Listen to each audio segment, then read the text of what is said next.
Welcome to YouTube. Welcome to Dean Project. Welcome to the video. Welcome to the best time of your life. Let's fucking party. Okay, if you're familiar with the video responses and the kind of takes that I have on this channel, you know that they are layered in so much sarcasm and so much satire that they could kill a goddamn horse, okay? And that's not what I'm going to be doing in this video.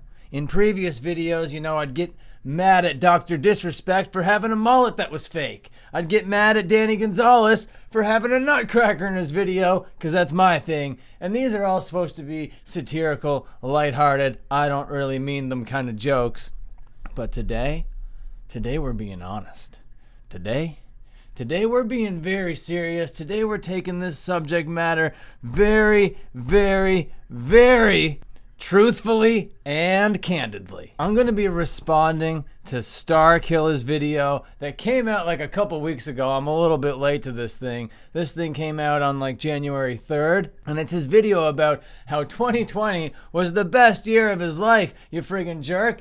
But I'm not here to call him a friggin' jerk about that, okay? Because the video was really friggin' good. Before I get into it, I don't want you to have to like decode any secret meaning or messages here. This video was a very good video. It was a video that I liked tremendously. Okay, so who is Starkilla? He's known as AB nowadays, and for some context, he's been on YouTube for a long time, but then he started getting some traction when he called himself Starkilla and started talking about kind of the YouTube drama, the YouTube beefs, you know, the deep down dirty tea, that kind of thing. And he was one of those masked, anonymous type YouTubers until one day on a live stream, he couldn't breathe through the mask, so he was like, oh my God, I gotta take this thing off. And he did a face reveal, and it was the most positive way that a face reveal could possibly go for one of these faceless YouTubers.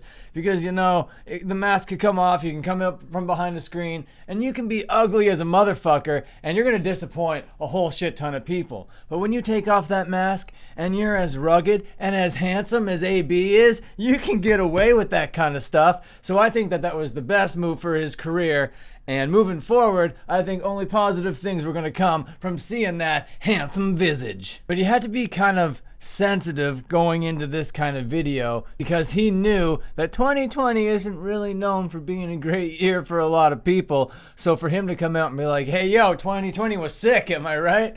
Could come across as a little bit insensitive, but he addressed that in the video, and the way that he spoke about everything wasn't insensitive even in the slightest. I think the way that he spoke about everything was very inspiring, and I could tell his story here.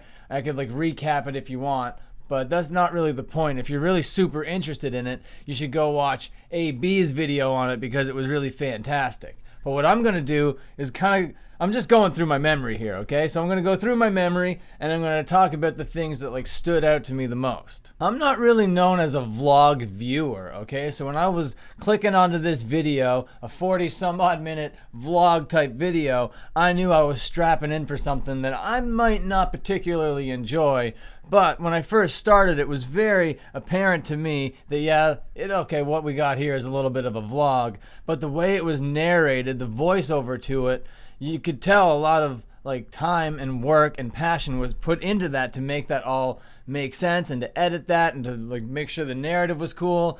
But halfway through, it transitioned into one of my type videos, one of these commentary, just talking with your face to a camera type videos, and I loved it. The reason why I like these videos so much more is I guess it kind of ties into like the parasocial relationship type of thing where you feel like you're hanging out with someone, but you're not really hanging out with someone because they have no fucking clue who you are. And there might be something like in the back of my mind that like keeps me on YouTube because of that. And I don't really like comment on videos, and I don't really go out of my way to like form relationships with the YouTubers that I watch. All I am out for is for some entertainment, all right? But what AB was talking about in this part of the video when it transitioned into the face thing was he was grinding on YouTube. He was like, now that I have a place, now that I have like a wife, now that I have a car, I'm gonna fucking just like do the YouTube thing hardcore. And that's really inspiring because I've been there. You know, I've been on YouTube since 2012? I don't know, a long ass time ago, and that's just this account. I've been on YouTube since the inception of the motherfucker with a whole bunch of different other accounts. And it was only until like maybe two and a half years ago that I was like, okay, I gotta fucking take this thing seriously. I worked my ass off to get my computer, to get my lights, to get my mic, to get my fucking camera. Everybody in my life has been so supportive. I got to get out there and make some freaking content. So AB going through all the trials and tribulations of being one of these no-name loser YouTubers was like a very relatable story, because currently, I don't know if you know, I am one of those no-name loser YouTubers, and I have to be okay with that because I just love making the content. I love coming onto YouTube, and I appreciate it for the exact same reasons that AB seems to appreciate it for. I'm just so fascinated by the fact that there's this platform that anybody can create anything and just upload it. You don't have to have a huge fucking corporation. You don't have to have like politics and ugly shit all around it influencing the creative decisions. It's just creative people being creative on their own terms.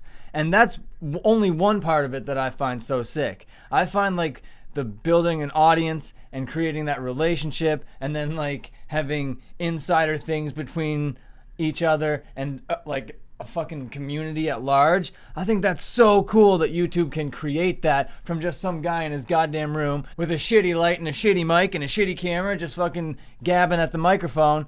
Like a guy like Charlie is really fucking kicking it right now, you know what I'm saying? So I thought it was kind of cool to hear somebody talk about like an interest for YouTube as a thing to be interested in, rather than like other little things that can go onto YouTube, because YouTube itself is like my interest and it's what I like, right? So to hear somebody just like, they're not worrying about if they're sounding cool. They don't need to worry about if they're sounding cringe right now because they've got a secure job with H3, so they're just being as honest as possible, and I love to see it. I think I might have missed a point in there somewhere. I'm just going off the top of my head. I might be traveling down a path, get to a fork in the road, and just say, oh, fuck it, and then just start a new road altogether.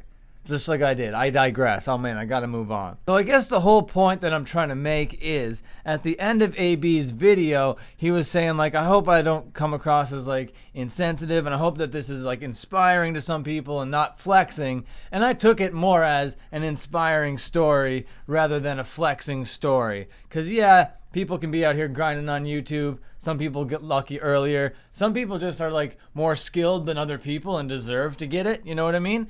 And I don't really fall in any of those categories because I'm just like shooting the shit. And most of the time people don't know when I'm joking or if I'm joking. And whatever, I don't really give a shit about any of that. I'm just here to fucking have some fun and upload some videos, and if you enjoy it, well, that's sick, cool. So AB, who was famous for defending H3, who then became known as H3's biggest simp, well, boy, now you got yourself your own biggest simp. What else is there to say? See you later.